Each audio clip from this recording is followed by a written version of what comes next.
Third சம்மு universal set கொடுத்துட்டாங்க. ஏ பின்னு 2 set கொடுத்துருக்காங்க. அதை வச்சு கொடுக்கறதெல்லாம் கண்டுபிடிக்க சொல்கிறாங்க. நம்ம கண்டுபிடிச்சிக்கலாம். முதல்ல என்ன கண்டுபிடிக்கணும்? A dash. ஏ டேஷுங்கிறது என்னது? யூனிவர்சல் செட்டில் இருக்கிற ஏவை தவிர்த்துக்கிற நம்பர்ஸு. அப்போது ஏவை தவிர்த்து என்ன இருக்குது? ஏவை தவிர்த்து யூனிவர்சல் செட்டில் என்ன இருக்குது பாருங்கள். ஏ பி இருக்குது, சி டி இருக்குது, இ எஃப் இருக்குது, ஹெச் இருக்குது, ஜி இல்லை. சரிங்களா? அப்புறம் பி டேஷ் கண்டுபிடிக்கணும். பி டேஷுங்கிறது என்னது? பியை தவிர்த்து இதில் இருக்கிறது எல்லாமே இல்லையா?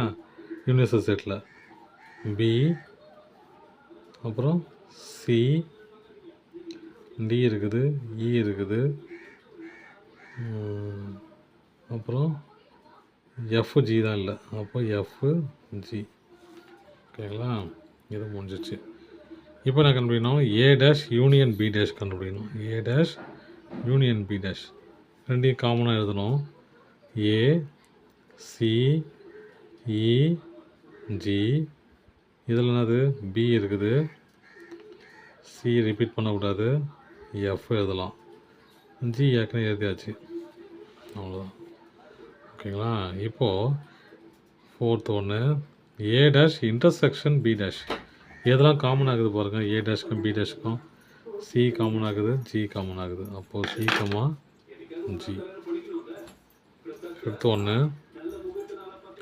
ஏ யூனியன் பி டேஷ் கண்டுபிடிக்கணும். முதல்ல ஏ யூனியன் பிக்கு எழுதணும் இல்லையா? ஏ யூனியன் பிங்கிறது என்னது? முதல்ல ஏ யூனியன் பி எழுதிக்கலாம், அப்புறம் டேஷ் கண்டுபிடிக்கலாம். ஏ யூனியன் பிங்கிறது என்னது?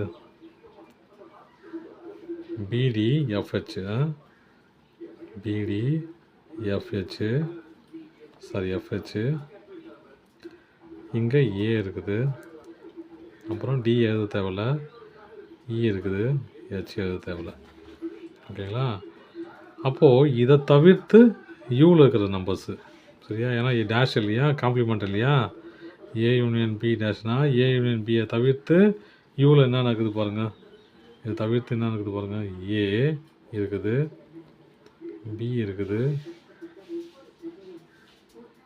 சி இல்லை, ஜி இல்லை. அவ்வளோதான். மற்ற எல்லாமே இருக்குது இல்லையா? 1 2 3 4 5 6, 1 2 3 4 5 6 7 8.